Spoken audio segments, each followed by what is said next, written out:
Ladybug here. Today we're comparing two sweet helpers, erythritol and allulose.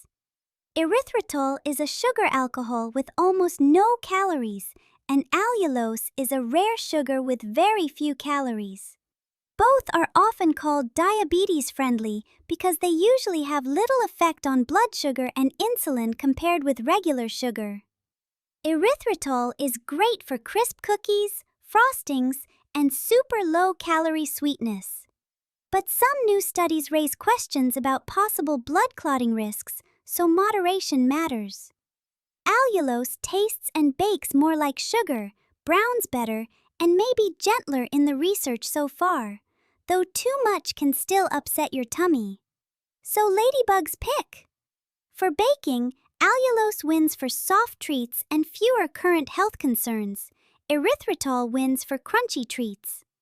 Ask your doctor if you have diabetes, and let's get our paws sweet and smart.